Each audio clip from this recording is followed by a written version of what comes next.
Hello guys! Magandang araw at kumusta po kayong lahat? Another mini vlog na naman tayo. Itong araw na to guys ay Christmas party nga pala to ng aking mga anak. At kahit wala nga silang pasok guys at alas 10 pa nga yung Christmas party nila ay nako napakaaga pa rin nagising dahil nga sobrang excited nga sila sa kanilang Christmas party. Kaya ayun ginisingan nila ako ng maaga. Tinatamad pa naman sana ako tumayo ng maaga guys dahil nga napakalamig ngayon kasi alam nyo na malapit na ang Pasko. Pagkatapos maulan-ulan nga dito sa amin. Ayun tumayo na lang ako kasi napakaingay ng mga bata. Naligo na muna ako guys bago nga ako nag-asikaso ng aming almusal. Hira lang talaga ako maligo guys ng napakaaga kasi nga madalas naliligo ako tanghali or hapon na nga dahil nga sobrang busy ko talaga tuwing umaga lalo na kapag may pasok nga yung mga bata. Pero ngayon ay nakaligo nga ako ng maaga dahil wala naman sila nga pasok. At yung niluto ko lang guys, etong okra pagkatapos ininit ko nga lang yung natira namin na paksiw. Pagkatapos ko naluto etong okra guys, tinapon ko lang yung tubig pagkatapos sinalang ko ulit etong kawali. Same kawali lang yung ginamit ko guys para naman walang maraming hugasan. At naglagay na rin ako dito ng mantika. At nung mainit na nga yung mantika guys, ayan, pinrito ko na kaagad itong itlog. At inutosan ko na rin yung anak ko na mag-init nga siya ng tubig. Doon kinala mama kasi nga magtitimpla din ako ng kape. At nung maluto na nga itong itlog guys, ayan, nagluto na nga rin ako na itong sunny side up kasi nga ayaw nga ni Mark James kumain na itong crumble egg. Pagkatapos, ayan, at kinuha ko na kaagad yung pangmalakasan kong sausawan.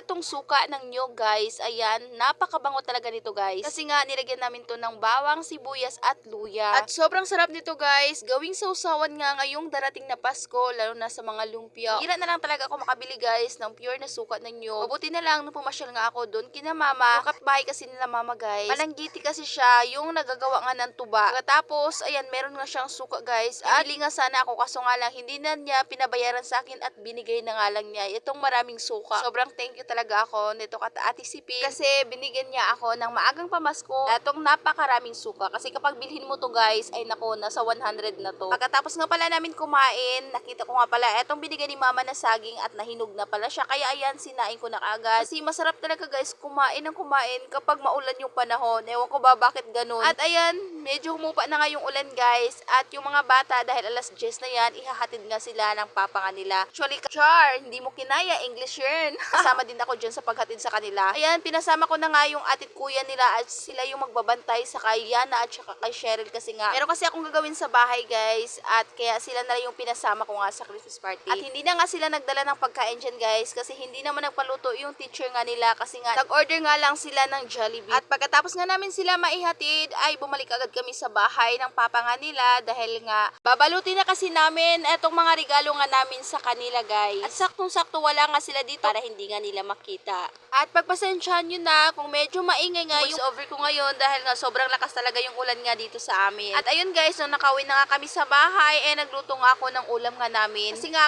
kami lang dalawa ng asawa ko nandito sa bahay kasi nandun nga yung mga bata sa paaralan kaya ay nagluto lang ako ng ulam nga namin, etong sinigang. At yung ginawa kong sinigang guys, etong ulo ng bangus kasi masarap nga tong isigang. At tignan nyo naman, napaka-cute talaga tong lutuan ko guys. Ito yung madalas kong ginagamit kapag nagluluto ako. Etong bagong nabili ng asawa ko na lutuan ko nga kasi napaka-cute naman kasi nan. Kasi kitang-kita mo nga yung niluluto mo. At pagkatapos ko nga magluto guys, ay kumain na muna kaming dalawa. At pagkatapos, binalot na nga namin yung regalo nga namin sa kanila. At baka maabutan pa nga kami pag-uwi nga nila. Maya-maya lang, ayan guys, dumating na nga sila galing Christmas party. At yun yun sila, napakasaya talaga nila na pinakita nga nila yung mga natanggap nga nila dun sa school. At eto namang dalawang atit kuya niya, dahil hindi nga nila naubos yung Jollibee, ayan, tingnan naman, dito nga talaga kumain sa bahay. Hindi kasi kumain sila doon kasi nahihiya nga daw sila. At eto naman si Cheryl, bising-busy nga buksan yung natanggap nga niya guys. At ayan, nung nabuksan nga niya guys, sobrang saya talaga niya. At yan lang muna for today's video. Maraming salamat po sa inyong panonood. God bless!